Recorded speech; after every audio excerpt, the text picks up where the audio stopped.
네, 여러분 안녕하세요. 은행 다니는 우빈 아빠입니다. 제가 아무래도 은행에서 근무를 하다 보니 최근에는 자영업자분들에게 코로나 대출 받는 법이라는 영상을 최근에 올리고 있고, 가끔씩 일반인 분들이 각종 금융상품에 대해서 딱 요만큼만 아셨으면 좋겠다 하는 내용에 대해서도 설명을 드리고 있습니다. 그냥 상식선에서 좀 들어주시면 좋을 것 같고요. 오늘은 그래도 여러분들이 주택청약종합저축을 가입하셔야 되고 그 계좌를 유지하셔야 되는 이유에 대해서 말씀을 드리겠습니다. 자, 여러분들이 아주 부자이거나 부모님이 아주 부자이거나 부동산에 관심 전혀 없으신 분들은 이 영상을 안 보셔도 좋습니다. 하지만 여러분들이 주택이 있건 없건 대한민국의 부동산 시장에 조금이라도 관심이 있으시고 매월 10만원씩의 저축을 하실 수 있는 여력이 있으시다고 하시면 묻지도 따지지도 말고 주택종합청약저축에 꼭 가입을 하셔야 된다고 말씀드리고 싶습니다. 자, 청약통장 내용에 대해서 누구나 알고 있는 사실은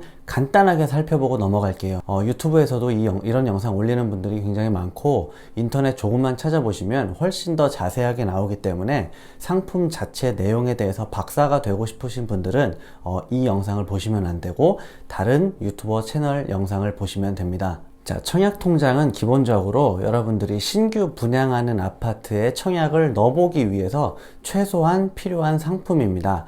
기존 주택을 매매하시는 데는 청약통장이 필요가 없어요. 과거에 청약부금, 청약예금, 청약저축 이렇게 세 가지로 나눠져 있던 거를 지금은 주택청약종합저축이라고 하는 상품으로 통합을 시켜놨고요. 아직 여러분들이 청약이 없으셔서 새로 가입하신다고 하면 이 주택청약종합저축에 가입하시면 됩니다. 외국인 거주자를 포함해서 주민번호만 있으면 미성년자, 갓난 애기들도 가입할 수가 있어요. 그리고 만약에 여러분들이 청약 실수요자라서 조금 관심 있게 살펴보시면 수도권 외지역, 청약 과열지역, 투기 과열지구 이렇게 좀 복잡하게 되어 있는데 사실 이런 것도 계속 바뀝니다. 이런 게 있는데 지역별로 1순위가 되는 요건이 조금씩 달라요. 지금 당장 청약을 생각하고 계신 분들은 오히려 그 지역에 대한 조건을 잘 아실 거고요. 그렇지 않다고 하면 그냥 간단하게 2년 가입하신다고 생각하시고 매월 빼먹지 않고 10만원씩 불입하시면 됩니다. 2년 10만원 요것만 기억하시면 됩니다. 그리고 지역별로 아파트 평형별로 최소 예치 금액, 내 통장에 최소한 들어있어야 되는 금액을 정해놓은 게 있는데, 자, 이것도 진짜 청약하실 때 참조하시고 매월 10만원 넣으신다고 생각하시면 돼요. 내가 만약에 진짜 돈이 없다 그러면 빼먹지 말고 2만원씩은 넣으셔야 됩니다. 2만원씩은 넣으시고 대신 10만원씩 넣는 거를 추천드립니다. 무주택 세대주이신 분들은 최대 96만원까지 소득공제를 받으실 수가 있어요. 납입금액 기준으로 240만원까지 가능하고요. 96만원까지 소득공제 된다는 내용도 아시면 좋겠습니다. 이자율도 1년 미만은 1%, 1년 이상 2년까지는 1.5%, 2년 이상은 1.8%. 이자율도 그렇게 나쁘지 않아요. 그냥 적금, 자유적금 든다 생각하시고 가입하시면 됩니다. 그리고 매월 2만원 이상 50만원까지 불입할 수 있고 원금 1,500만원이 도달하기 전까지는 더 이상도 납입할 수 있다. 뭐 이런 내용들은 유튜브 조금만 찾아보시면 뭐 은행 직원이 아니더라도 그런 걸 보시면 되고요. 자, 지금부터는 유튜브에 잘 안 나오는 얘기를 해드리겠습니다. 자, 청약은 일단 한 사람의 계좌가 하나밖에 안 돼요. 예를 들어서 어떤 분이 A라는 은행에 청약통장이 가입이 되어 있으면 B 은행에다가는 청약을 가입할 수가 없습니다. 이것도 아시죠? 아는 내용인데, 자, 이런 식으로 모든 금융기관을 통틀어서 하나밖에 가입이 안 되는 상품들은 꼭 청약저축이 아니어도 은행에서 굉장히 경쟁이 심합니다. 그래서 은행에서 혹시 대출을 쓰시는 분들은 이런 청약 상품 같은 경우는 꼭 가입을 하셔야 돼요. 바로 금리 우대가 되는데 일반 은행 대출 0.1%만 금리 우대가 된다 하더라도 여러분들이 납입하신 납입 원금 대비 금리로 계산해 보시면은 꽤 괜찮은 숫자가 나옵니다. 일반 은행 대출 5천만 원만 가지고 있다 해도 0.1%만 금리 우대돼도 연간 5만 원이죠. 그리고 은행 내부적으로 계산하는 은행 등급, 이번 코로나 대출 때 많이 들어보셨죠?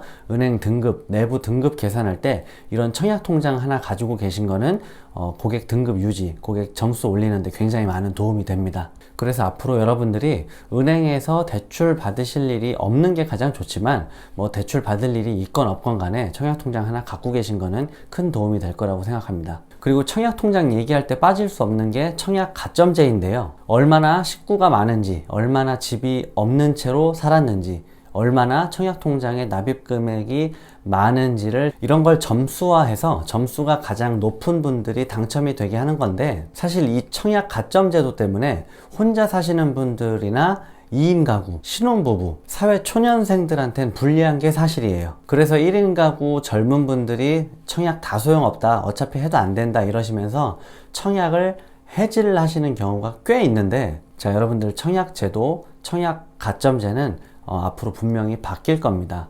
아시는 분들은 아시겠지만 현재 청약 가점제 하에서는 점수를 높이기 위해서 모시지 않는 할아버지 할머니 다 전입시키고 이런 문제들이 굉장히 지금 많습니다. 게다가 단지별로 좀 차이가 있겠지만 대부분 물량을 청약 가점제에 의한 당첨을 기본으로 하기 때문에 이 여러분들이 모르시는 투기 세력에 의한 폐해도 굉장히 많습니다. 조금만 관심 있으신 분들은 뉴스나 신문에서 청약제도 개선해야 된다는 목소리 심심치 않게 들리고 있는 거 보셨을 거예요. 일단 우리 사회 인구 구조가 인구 수는 점점 줄어들지만 1인 가구, 2인 가구 이런 세대는 늘어나고 있죠. 기존 청약 가점제로는 1인 가구, 2인 가구, 신혼부부들 이런 분들은 뭐 신혼부부 특별공급이라든지 따로 조금 떼가지고 특별공급하는 물량 제외하면은 청약에 당첨될 가능성이 거의 없어요. 자, 앞으로 우리나라 인구 구조에 맞게 점점 변화될 겁니다. 자, 이게 언제 어떻게 바뀔지는 저도 몰라요. 모르는데 어쨌든 청약통장을 일단 가지고 계셔야만 앞으로 이 변경되는 제도 하에서 내가 서프라이즈 혜택을 본다든지 이런 기대값을 가질 수가 있는 겁니다. 자, 재건축, 재개발 투자하시는 분들, 토지에 투자하시는 분들, 이런 분들 뭔가 100% 내가 확신이 있어서 뭔가 알고 투자하는 경우는 거의 없죠. 내 돈 다 내고 투자하시는 분들도 있지만 은행에서 대출 받아서 이자 내가면서 멀리 보는 분들 많습니다. 장거리 레이스 하는 분들 많아요. 자, 그런 거에 비해서 청약저축 여러분들이 10만원씩 꾸준히 납입하는 거는 여러분들한테 그렇게 부담되는 건 아니죠. 막말로 나중에 청약 혜택을 전혀 못 본다고 쳐도 결국 여러분 돈 모으는 거고요.